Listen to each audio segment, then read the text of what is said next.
Olá, primeiro ano. Espero que vocês estejam todos bem. Então, a partir de hoje nós vamos então dar continuidade à nossa matéria. Só que, como eu expliquei já para vocês, é mais fácil para mim poder gravar a videoaula do que marcar live com vocês. Então, nós vamos combinar o seguinte. Provavelmente, todos os dias ao longo dessa semana, eu vou estar postando uma videoaula diferente. Vocês vão assistir, vocês vão ter em mãos, antes da videoaula, a foto do resumo da matéria que eu vou postar no grupo de vocês.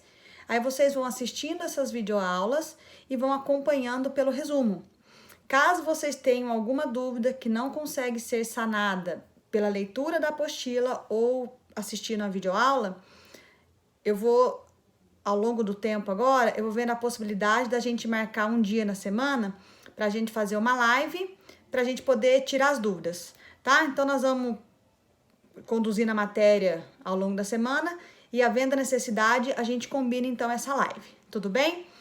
Então, hoje, nós vamos ver Bio 1, nós vamos lá na apostila 3, nós já vimos lá na frente 1 da biologia, nós já vimos poríferos e já vimos oquinidários. Hoje, nós vamos ver, então, plateumintos. Dentro do grupo do reino Metazoa, nós vamos ver o filo dos plateumintos. Então, no caso, seria o módulo 13 e o módulo 14 da apostila de vocês, tá? O módulo 14 é bem pequenininho, então é possível eu fazer ele junto com o módulo 13. Então, vamos acompanhando aí no resuminho. Qualquer dúvida, vocês anotem aí que a gente tira elas mais pra frente, certo? Então, vamos lá. Quem são os plateumintos? Pessoal, plateuminto, eu lembro que eu falei para vocês, lembra o nome do filo, associa o nome a alguma característica importante. Poríferos tem a presença dos poros. Quinidários tem a presença dos quinidoblastos. Plateumintos, plateumintos quer dizer vermes de corpo achatado. Pessoal, essa designação de verme não é porque causa doença na gente, não. A gente tem a ideia de achar que verme é tudo aquilo que causa doença. Não. Dentro da zoologia, vermes são aqueles animais desprovidos de patas ou pernas para poder se locomover. Então, eles andam rastejando pelo chão. No caso desses vermes, eles têm o corpo bem achatado. Imagina uma fita métrica. O corpo desses vermes é muito semelhante a uma fita métrica, ele é mais achatado, ele é bem fininho o corpo deles. É isso que quer designar a palavra plateumintos. Pessoal, até hoje tem descrito aproximadamente 20 mil espécies de plateumintos. E dessas espécies, a gente acha assim, né? A maioria delas não são parasitas. Pelo contrário, a maioria delas são de vida livre. Não precisam hospedar no corpo de nenhum hospedeiro, nenhum outro animal, nem vegetal para poder sobreviver. Claro, existem algumas espécies que são parasitas e que causam doenças importantíssimas na gente.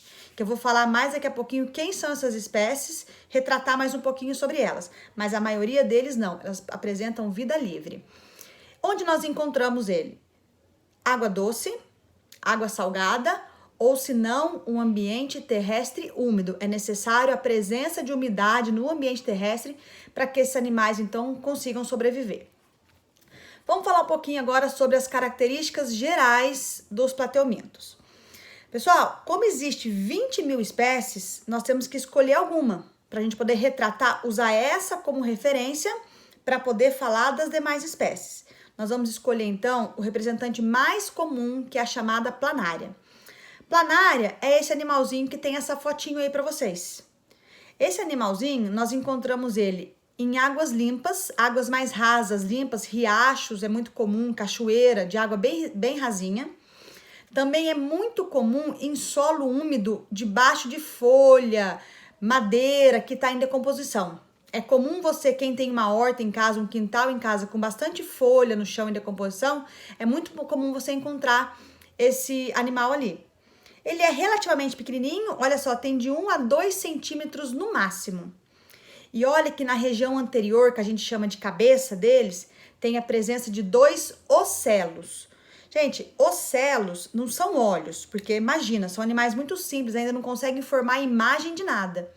Mas esses ocelos, eles são importantes porque eles captam luminosidade. uma vez que para esses animais ficarem muito tempo expostos à luz, para eles é ruim, resseca o corpo deles e eles vão morrer. Então, eles estão sempre fugindo da luz, embaixo de folha, embaixo de tronco, embaixo de tijolo, para poder se esconder da luz. E eles usam disso a presença dos ocelos para poder conseguir isso. Atenção, liga o alertinha aí, ó. Quais são as 3 novidades ou aquisições evolutivas que esses animais apresentam? Ou seja, o que eles têm que os quinidários, que foram os últimos grupos estudados, eles ainda não possuem? Então, vamos lá, eu vou citar essas 3 aquisições e já vou explicar sobre elas. Então, a primeira é uma simetria bilateral. O que significa uma simetria bilateral? Quando você divide o corpo desses animais, você sempre vai obter duas partes iguais, 2 lados iguais. Nos poríferos e nos quinidários, nós vimos que era simetria radial. Existia qualquer plano de corte, que você imagina uma pizza de queijo, igual eu falei para vocês. Qualquer jeito que você cortar ela, você sempre vai obter 2 metades iguais. Agora, simetria bilateral, só vai existir 2 maneiras de você cortar o animal para que você obtenha metades iguais. O que isso traz de vantagem para o animal? Aqueles animais que têm simetria bilateral, nós podemos encontrar neles, então, 4 regiões que nós podemos falar. Então, vamos lá. Região chamada de região ventral. Pessoal, a região ventral seria para nós, ó, a frente do nosso corpo. Que para esses animais é a região que ele anda rastejando pelo solo, que fica em contato com o solo, perdão. O que existe nessa região ventral? 2 aberturas. Uma abertura é a boca e a outra abertura é o poro genital. Vou falar daqui a pouquinho tanto da boca quanto do poro genital. A região oposta à região ventral é a chamada região dorsal. No nosso caso, seriam as nossas costas. Temos também a terceira região, que é a região anterior. É a região onde se concentra, que nós chamamos de cabeça. Na região anterior é onde há uma grande concentração de neurônios, células nervosas, que é aquela região que geralmente explora primeiro o meio ambiente. E a região posterior é a região da cauda, a região que é muito usada para locomoção. Então, galera, ter simetria bilateral significa região anterior, posterior, ventral e dorsal. Muito mais complexo do que visto até agora. Segunda característica importante, são chamados de animais triblásticos. O que significa isso? Durante o desenvolvimento embrionário deles, eles vão apresentar 3 folhetos germinativos: ectoderme, endoderme e a mesoderme. Vou falar um pouquinho sobre a importância de cada um desses 3 folhetos. Começando lá primeiro pela ectoderme. A ectoderme é o folheto mais externo, mais de fora do corpo deles. A função da ectoderme é produzir uma epiderme. Ela que vai dar origem à epiderme, que é o tecido de revestimento e proteção do corpo do animal. Uma característica importante, essa epiderme, ela produz um muco, como se fosse um gel. E esse muco é passado em volta, produzido em volta inteirinha do corpo do animal, para que o corpo dele fique constantemente úmido, porque essa umidade é o que permite esses animais respirarem, fazerem as trocas gasosas. Por isso que eu comentei com vocês a importância dos ocelos. Os ocelos percebem a luz, porque se eles se exporem diretamente à luz, esse muco resseca, esses animais deixam de fazer trocas gasosas e vão morrer. Depois a endoderme. A endoderme, ela vai revestir por fora o intestino desses animais. Pessoal, a única cavidade que existe no corpo desse animal é o intestino. E depois, o terceiro e último tecido é a chamada mesoderme. Pessoal, o mesoderme faz 2 coisas importantes. Primeiro, ele é responsável por dar origem às fibras musculares, o músculo. As fibras musculares, tanto transversal quanto longitudinal. O contrair e o relaxar dessas fibras permite, então, que ele se movimente. E a outra função da mesoderme é originar um conjunto de células chamadas de mesênquima. Lá na reprodução, eu vou voltar e explicar qual é a função desse mesênquima, qual a importância dele para os animais. Então, essa é a segunda inovação evolutiva, os 3 folhetos embrionários. E a terceira, eles são animais acelomados, ou seja, eles não têm ainda no corpo a presença de uma cavidade. A única cavidade que tem no corpo deles é o intestino deles. Do resto, não existe mais cavidade.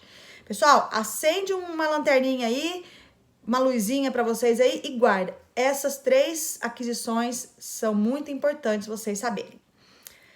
Como são formados, né, por aproximadamente 20 mil espécies, eles então são divididos em 3 classes, ó, reino animal, filo, plateuminto, classe. Vamos falar agora dessa terceira categoria taxonômica, que é a classe. Primeira delas é a classe chamada de Turbellaria. Turbellaria, quem está presente nessa classe, são todos os plateumintos de vida livre, não existe espécies parasitas aí. Então, a planária, que é aquele animalzinho que eu falei lá nas características gerais, pertence a essa classe. Aonde nós encontramos os turbelários? Ou na água, ou no ambiente, no solo, no caso, solo úmido. Como eles não são parasitas, eles são predadores. Se alimentam de algum outro animal da natureza. E existe aqueles que se alimentam da matéria orgânica em decomposição, que é o caso da planária. Segunda classe é a chamada trematoda. Vocês já devem ter escutado falar de uma doença muito comum que acomete a população chamada de barriga d'água, esquistossomias ou barriga d'água. O causador dessa doença é um verme plateuminto que pertence a essa classe chamada de trematoda. Característica importante, eles não apresentam estruturas sensoriais, tá? E a maioria deles, dos vermes que estão dentro dessa classe, eles são parasitas endoparasitas, ou seja, eles se hospedam no interior do corpo dos animais. Vou puxar um asterisco aí e já falar da questão da reprodução desse verme chamado Schistossoma mansoni. Pessoal, o Schistossoma mansoni, ele é um animal dioico, ou seja, tem um macho e outro verme, a fêmea. E há um evidente dimorfismo sexual, uma diferença muito grande entre o macho e a fêmea. A fêmea, geralmente, ela é mais fininha e bem mais comprida do que o macho. O macho, ele já é mais curtinho e ele já é mais gordinho, tá? Isso que quer dizer dimorfismo sexual. Durante a época da reprodução, a fêmea entra dentro do corpo do macho, numa abertura que o macho tem, chamada de canal ginecóforo. Basta vocês saberem isso. Lá no segundo colegial, vocês vão ver detalhes sobre essa doença, sobre o ciclo de vida desses vermes. Beleza? E a última classe é a chamada céstoda. Gente, dentro da céstoda também estão presentes parasitas importantíssimos pra gente. Vocês já ouviram falar de uma doença que pode dar nas pessoas quando a gente come carne de porco ou carne de vaca crua ou mal cozida? É a doença chamada de teníase cisticercose. Os vermes causadores dessa doença são chamados de tênias. São vermes pertencentes a essa classe chamada de céstoda. Eles são vermes com o corpo bem fininho e bem delgado, bem mole. Pessoal, esses vermes podem alcançar dentro do nosso corpo até 12 metros de comprimento. Uma característica importante no quesito reprodução. O corpo deles também é dividido em pedaços. Cada um desses pedaços é chamado de proglotes. Em cada proglote existe um aparelho reprodutor masculino e um feminino. Então, eles são vermes chamados de hermafroditas. E eles são capazes de se autofecundar. O que significa isso?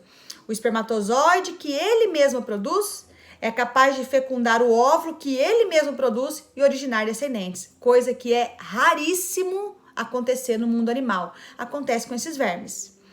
Esses vermes não têm sistema digestório, que eu vou explicar daqui a pouquinho como é do restante dos grupos. Eles não possuem sistema digestório.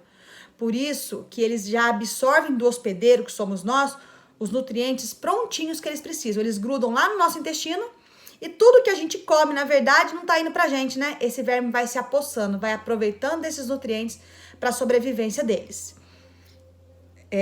Uma coisa importante para falar. Fiquem tranquilos que lá no segundo colegial nós vamos estudar detalhes do ciclo da doença também desses vermes. É só para vocês terem agora uma noção da classificação deles.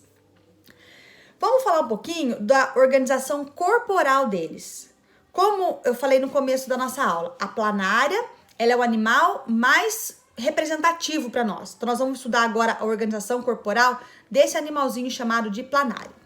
Primeira característica importante, sistema digestório incompleto. O que significa isso? Só tem a presença de boca. Pela boca o alimento entra, pela boca os resíduos saem. Olha que coisa curiosa. Lembra, a boca fica localizada na parte de baixo do corpo do animal. Quando o animal encontra um alimento, ele para com a boca em cima desse alimento. A faringe, ela é um longo tubo. A faringe sai de dentro do corpo do animal e se protrai para fora, que a gente fala. O que significa isso? A faringe sai de dentro da boca e para em cima do alimento. E vai adicionar nesse alimento, ali no ambiente onde ele está, enzimas digestivas. Essas enzimas vão então fazer a digestão do alimento ali no meio ambiente. Esse alimento vira uma pasta, ele é previamente digerido. Aí a faringe, ela entra para dentro do corpo de novo e o animal suga esse alimento previamente digerido. Aí esse alimento, ele vai ser distribuído pelo corpo inteirinho do verme, da planária, que é o intestino inteirinho ramificado. Observe no desenho do resumo de vocês, ó, que o intestino deles vai praticamente desde a região da cabeça, região anterior, até a região posterior. Depois, esses nutrientes são distribuídos para todas as células e dentro das células vai então finalizar a digestão. Por isso que nós dizemos que a digestão ela é extra e depois intracelular. Começa fora da célula e termina dentro da célula desse animal. Tudo aquilo que está dentro do intestino e que não foi aproveitado, que é resto, que é lixo para a planária, ela devolve para o meio ambiente por meio da boca. Lembra, eles não têm a presença de ânus, então tudo é feito mediante boca. Trocas gasosas. São seres vivos, precisam fazer trocas de gases com o meio ambiente. Faz por difusão pela epiderme. A epiderme, ficando sempre úmida, o oxigênio sai do ambiente, atravessa a epiderme, entra dentro do corpo. E o gás carbônico faz o caminho contrário. Sai de dentro do corpo, atravessa a epiderme e ele é exteriorizado. Lembra, só consegue fazer troca por difusão porque eles produzem o muco que deixa essa epiderme deles sempre úmida. Caso contrário, eles morrem asfixiados, vamos dizer assim, sem conseguir fazer trocas gasosas. Outra atenção, presta bastante atenção no que eu vou explicar agora, que é na questão da excreção. O que é excreção? Excreção significa jogar para fora do corpo aquilo que é tóxico, que o próprio corpo produz e que é tóxico. No caso dos plateumintos, apenas eles fazem excreção por uma estrutura chamada de protonefrídeos, que também vocês podem ver a palavra células flama. O que é protonefrídeo? Pessoal, eu fiz o desenho aí de um protonefrídeo, mas no corpo das planárias, os protonefrídeos estão localizados ao longo do corpo deles. Eles têm vários protonefrídeos. Então, o que é um protonefrídeo? Protonefrídeo, ó, ele tem aí uma estrutura denominada de poro excretor. Esse poro excretor, ele se comunica com a abertura do corpo, com a lateral do corpo desses animais. É um buraquinho aberto, vamos dizer assim. Por meio desse buraquinho, então, são jogados para fora o excreta que esse animal produz.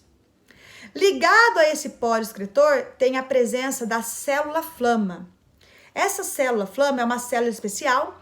Dentro dela tem a presença de flagelos. Esses flagelos, eles ficam batendo e vão recolhendo todos os excretas que tem no corpo dele, encaminha para o poro excretor e o poro excretor, então, joga para fora. Guarda isso. Falou de células flama, vocês lembram? É sempre características de plateumintos.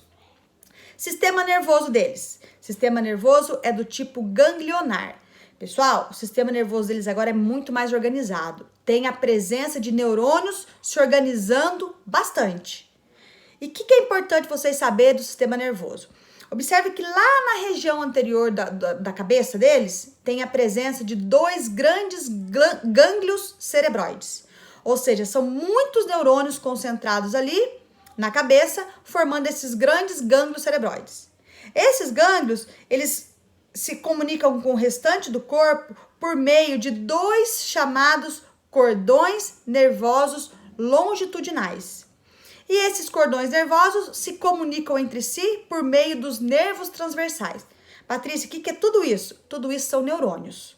Neurônios muito bem organizados, formando essa estrutura e dando a esses animais melhor capacidade de responder a estímulo.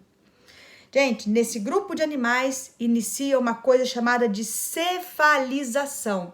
O que significa cefalização?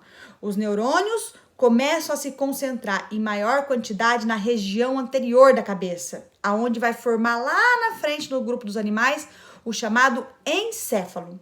Por que concentrar na cabeça? Porque a cabeça é geralmente a primeira região do corpo do animal que explora o ambiente.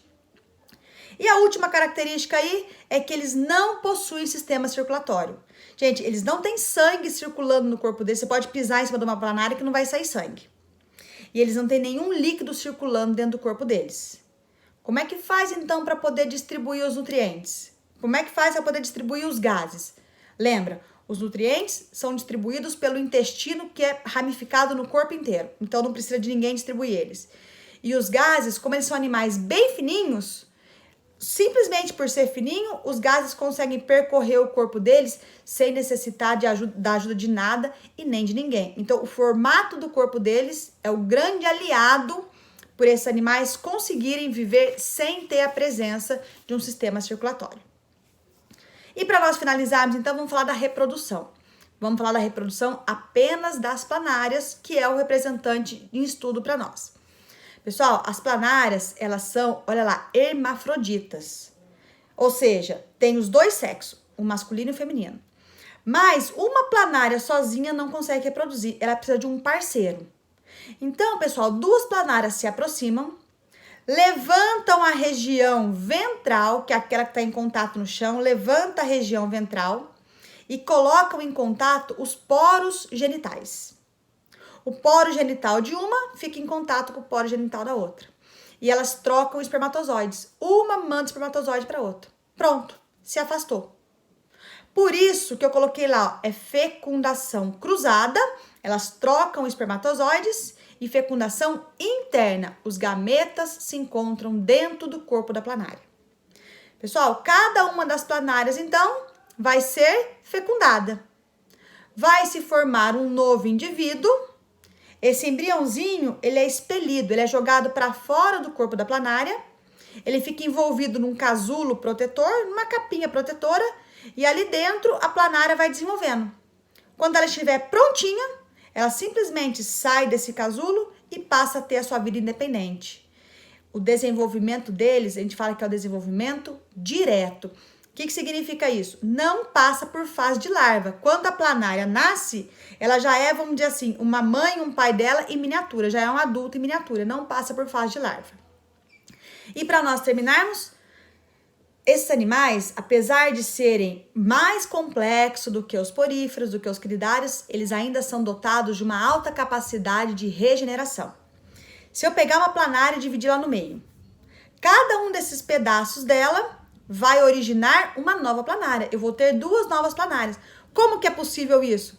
Por causa daquela célula que eu falei lá no comecinho da aula, chamada de mesênquima.